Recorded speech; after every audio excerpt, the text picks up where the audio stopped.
Halo teman-teman, hari ini kita akan membahas tentang tips menjadi mahasiswa sukses. Oke teman-teman, sebelum lanjut, silakan yang belum subscribe silakan bisa subscribe channel ini dulu.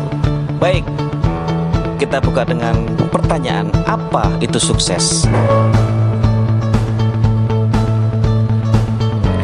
Sukses adalah menikmati keberhasilan pencapaian cita-cita.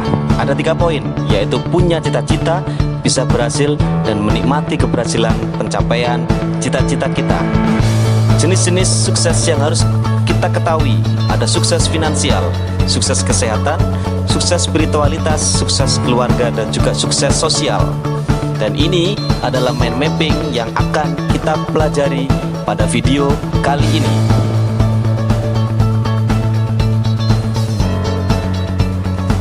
Nah, pertanyaannya sekarang, apa tujuan kita kuliah? Tentu jawabannya akan bermacam-macam. Ada yang ingin menyenangkan orang tua, ada juga biar bisa cari uang yang banyak, atau malah ingin cari jodoh. Haha. Atau sekedar isi waktu daripada tidur-tiduran saja di rumah. Ada yang juga ingin mendapatkan ijazah, ada yang ingin naik pangkat, dan juga ada yang ingin dapat gaji berlipat. Yang jelas, tujuan kita kuliah adalah membuka wawasan dan pengetahuan dan membuat pola pikir kita menjadi lebih dewasa agar meningkatkan derajat dan juga peluang karir lebih besar. Untuk itu, teman-teman harus memiliki winning karakteristik sebagai berikut. Nah, sekarang apa perbedaan kuliah dan juga sekolah? Yang jelas, kalau teman-teman sudah menjadi mahasiswa, akan memiliki tanggung jawab yang lebih besar daripada saat menjadi siswa. Nilai lebih tegas dan jumlah ujian juga akan lebih sedikit daripada saat kita sekolah. Kemudian kecepatan dan cara mengajar dosen juga akan lebih tinggi daripada saat menjadi siswa di sekolah dulu. Tugas juga tidak selalu diperiksa oleh dosen, jadi kita juga harus dituntut menjadi mahasiswa yang proaktif. Untuk itu, teman-teman, poin pertama harus memiliki managerial skill.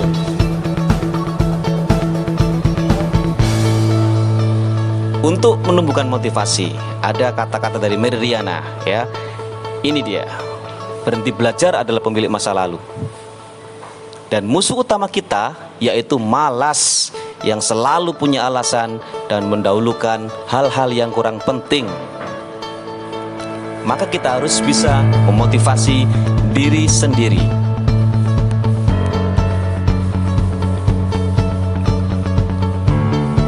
Bila tetap malas juga, bagaimana? Nah, harus kita evaluasi dan menentukan skala prioritas. Dan memilikilah sasaran yang realistis, terukur, spesifik, dan juga fleksibel. Kalau teman-teman merasa salah jurusan, jangan khawatir, jadikan bidang studimu sebagai batu loncatan, sebagai penentu masa depan.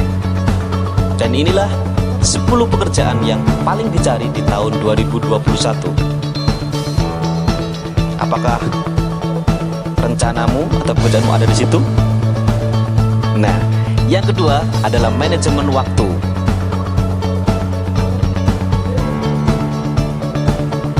Mengapa prestasi kita berbeda-beda padahal kita punya waktu yang sama, yaitu 24 jam sehari? Ada yang bisa menyelesaikan berpuluh-puluh buku, ada yang bisa liburan keliling dunia, dan ada yang hanya menumpuk pakaian kotor di rumah. Nah, inilah strategi bagaimana kita menyusun jadwal yang efektif.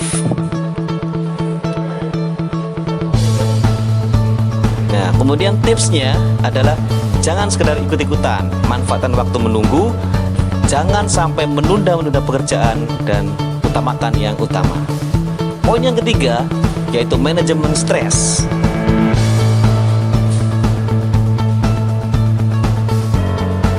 Nah, semua orang pasti punya problematika seperti ini, apalagi sebagai mahasiswa.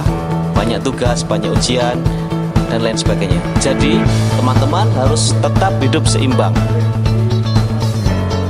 antara kuliah, keluarga, dan juga kapan harus berbahagia.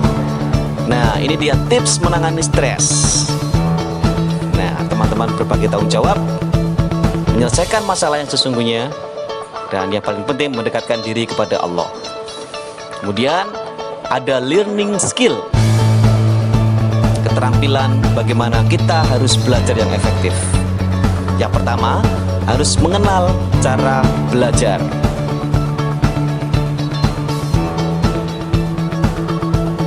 Nah, ini adalah cara-cara belajar yang akan kita bahas.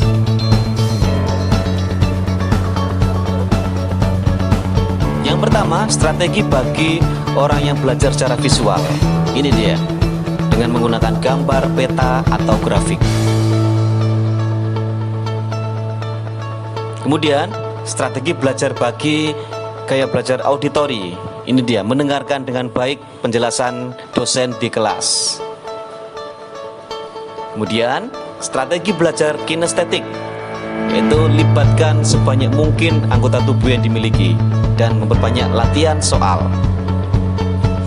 Kemudian, strategi belajar otak kiri, yaitu pelajari dulu prinsip-prinsip dasar secara berurutan. Jika tidak mengerti, ditandai dulu.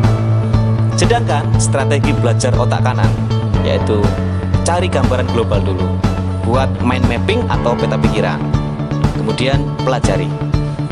Sedangkan strategi belajar berkelompok, nah ini pilih teman yang cocok, kemudian tanya jalan pengerjaan, bukan sekedar jawabannya.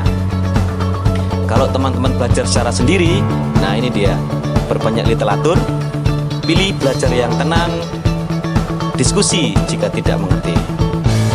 Poin berikutnya, giat membaca efektif.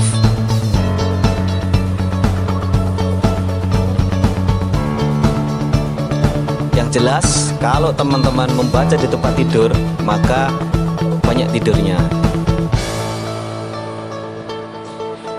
Kemudian menyimak dan membuat catatan kuliah yang efektif bagaimana?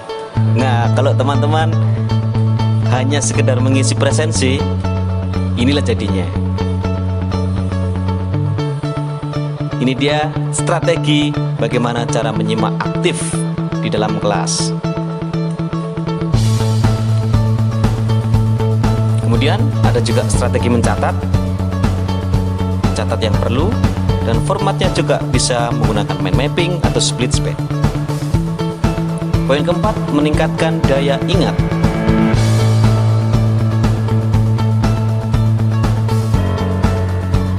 Coba teman-teman mengingat semua kata-kata yang ada di dalam layar ini.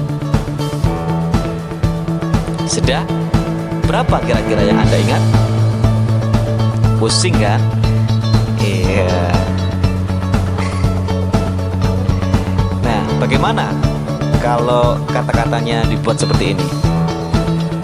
Kira-kira berapa yang Anda ingat? Lebih banyak atau malah lebih sedikit?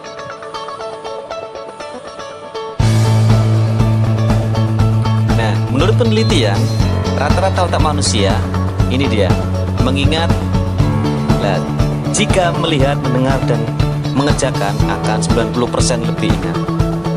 Pastikan teman-teman mengingat yang pantas diingat. Ya. Dan karakteristik memori manusia, ini dia. Jadi teman-teman harus melatih terus memorinya. Dengan cara ini dia, bisa grouping atau menggunakan irama, menggunakan singkatan, mengingat kata kunci dan visualisasi. Kemudian yang kelima, strategi menghadapi ujian.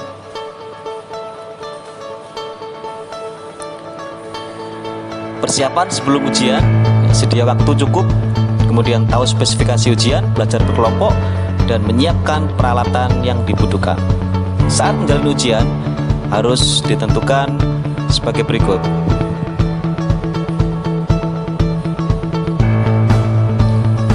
Aktivitas pendukung sebagai mahasiswa,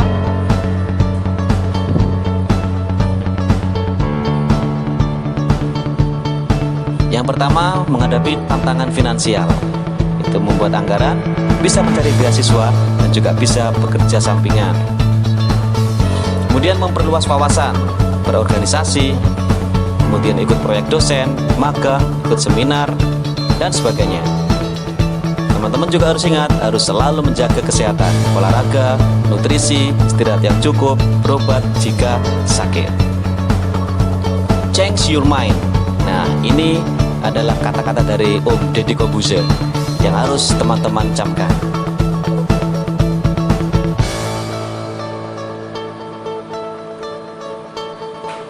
Oke, pesan dari kami, jadilah mahasiswa yang tangguh, yang pantang mengeluh. Terima kasih. Sampai jumpa di video berikutnya. Wassalamualaikum warahmatullahi wabarakatuh.